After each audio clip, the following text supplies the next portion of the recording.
नमस्कार। ना इधर ना उधर, सीधे मुद्दे पर नजर। क्या है आज की खबर, आप देखना शुरू कर चुके हैं न्यूज 18 आपके पुनीत के साथ। चलिए बात कर रहे हैं अमेरिका के राष्ट्रपति डोनाल्ड ट्रंप की। भले ही अमेरिका की कोशिशों के बाद इजराइल और हमास के बीच जंग थम चुकी हो, या फिर दूसरी तरफ उत्तरी गाजा में भी एक बार फिर से निर्वासित हुए फिलिस्तीनियों की वापसी शुरू हो चुकी हो, लेकिन अब ट्रंप ने एक बार फिर से जो बयान दिया है उससे पूरे मिडिल ईस्ट में ही हड़कंप मच चुका है। दरअसल ट्रंप ने जोर देकर कहा है कि फिलिस्तीनियों को जॉर्डन और मिस्र जाकर बस जाना चाहिए। ट्रंप के इन दोनों देशों के प्रमुखों को भी संबोधित करते हुए कहा गया कि उन्हें उम्मीद है कि जॉर्डन और मिस्र फिलिस्तीनियों को फिर से तैयार होने वाले गाजा के बजाय अपने देशों में बसाने के प्रस्ताव का समर्थन कर देंगे। हालांकि ट्रंप की तरफ से दिए गए इस बयान से ना तो दोनों देश इत्तेफाक रख रहे हैं और ना ही फिलिस्तीन के लोग। हां, इजराइल के दक्षिणपंथी नेताओं को जरूर कहा जा रहा है कि ट्रंप का यह बयान रास आ रहा है। सबसे बड़ी बात यह है कि ट्रंप ने यह बयान देते हुए अमेरिका की तरफ से जॉर्डन और मिस्र को दी जाने वाली मदद की दुहाई तक दे डाली है और कॉन्फिडेंस दिखाते हुए कहा है कि वे ऐसा ही करने वाले हैं क्योंकि हम उनके लिए बहुत कुछ करते हैं और वे ऐसा करने वाले हैं।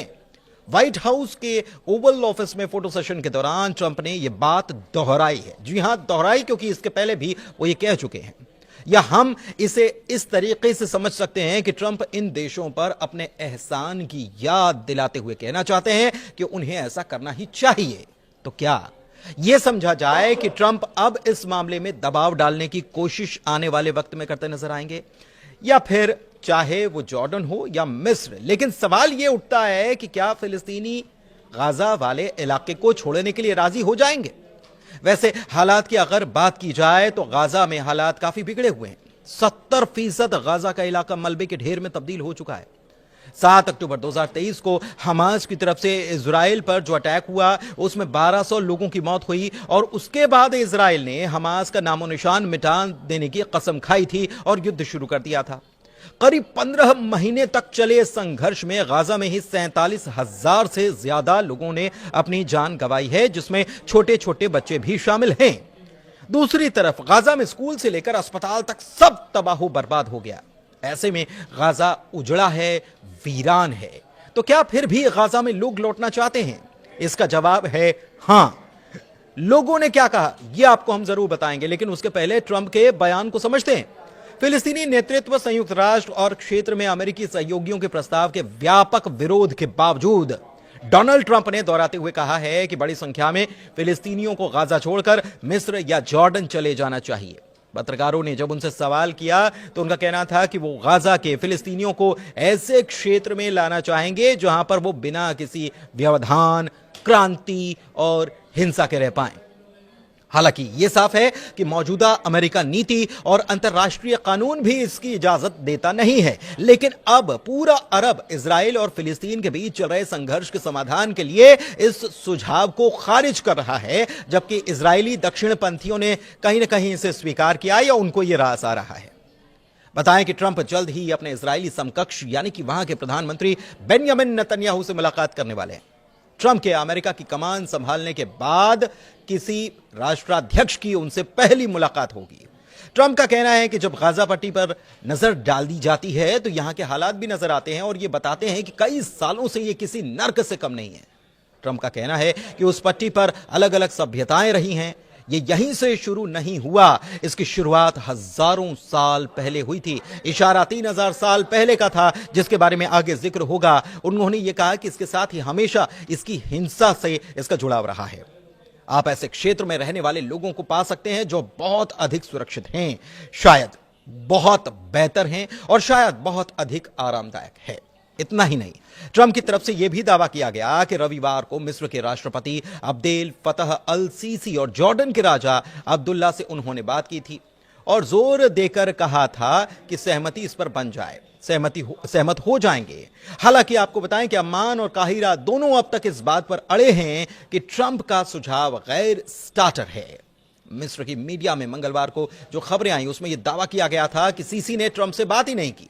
उधर गाजा की बात करें तो यहां का 70% बुनियादी ढांचा मटिया मेट हो चुका है। 2.3 मिलियन आबादी गहरे संकट में, 15 महीनों में 47,000 लोगों की मौत हो चुकी है और 90% लोगों को अपने घरों से विस्थापित होना पड़ा है।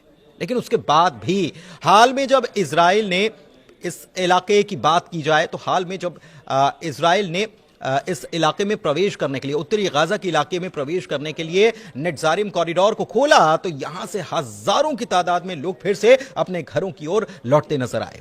लेकिन दूसरी ओर टाइम्स ऑफ इजराइल की तरफ से खबर सामने आई और इस खबर के मुताबिक सुरक्षा कैबिनेट के मंत्री ने अपना नाम न बताने की शर्त पर यह बताया कि ट्रंप की तरफ से यह बयान शायद इसीलिए आया ताकि इजरायली प्रधानमंत्री बेंयामिन नेतन्याहू की इजराइल में मजबूती और कुर्सी दोनों बरकरार रह सके। उनकी सरकार के ऐसे सहयोगी जो कि बंधकों के रिहाई और युद्ध विराम समझौते के बाद गठबंधन को अस्थिर कर चुके हैं, वो एक बार फिर से उनके ही पाले में आ जाएं।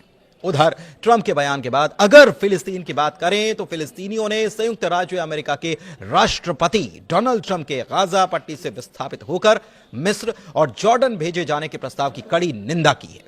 वो कह रहे हैं कि हम इस बात पर जोर देते हैं कि फिलिस्तीनी लोग कभी भी अपनी जमीन या अपने पवित्र स्थानों को छोड़ेंगे नहीं और हम 1948 और 67 की आपदाओं की पुनरावृत्ति की अनुमति भी नहीं देंगे। हम लोग दृढ़ रहेंगे, अपनी मातृभूमि नहीं छोड़ेंगे। लेकिन दूसरी तरफ इजरायली मीडिया ने बताया है कि मध्यस्थों ने युद्ध विराम वार्ता के दूसरे चरण पर शुरुआती काम शुरू कर दिया है, जो मार्च की शुरुआत में लागू होने वाला है। समझौते के महत्वपूर्ण अगले चरण के दौरान इजराइल के गाजा से पूरी तरह से हटने की उम्मीद है और हमास के निशस्त्रीकरण की उम्मीद है, लेकिन इसे लेकर जानकारियां कुछ साफ नहीं है। वैसे इससे पहले आपको याद होगा कि कुछ वक्त पहले इजराइल की तरफ से एक मैप जारी किया गया था और इजराइल के मैप से अरब देशों के हुक्मरानों के जिस्म में आग सी लग गई। इजराइल के इस प्लान से ऐसा भी नहीं कि अरब मुल्क पहले से अनजान थे, लेकिन अब तो उसने मैप जारी करके खुलेआम ग्रेटर इजराइल बनाने का ऐलान कर दिया है। दरअसल इजरायली शासन की तरफ से अरब मुल्कों को मैसेज देते हुए एक मैप जारी किया गया जिसमें लेबनान, जॉर्डन, सीरिया, इराक, फिलिस्तीन, मिस्र और यहां तक कि सऊदी अरब तक के इलाकों को शामिल किया गया है। इस पूरे प्लानिंग का नाम है the greater Israel plan. Israel के विदेश मंत्रालय ने सोशल मीडिया पर एक पुराना नक्शा जारी किया और यह कहा कि वो इजराइल को ग्रेटर इजराइल बनाने के लिए प्रतिबद्ध हैं। ग्रेटर इजराइल का मतलब अब अखंड इजराइल से है, जिसमें लेबनान, जॉर्डन, सीरिया, इराक, फिलिस्तीन, मिस्र और सऊदी अरब के कई इलाके शामिल हैं। इजराइल के विदेश मंत्रालय का यह कहना है कि आज से 3000 साल पहले इस भूखंड पर यहूदी साम्राज्य का शासन था और ट्रंप की तरफ से भी हजारों साल पहले की जब बात की गई तो उनका इशारा इसी तरफ था।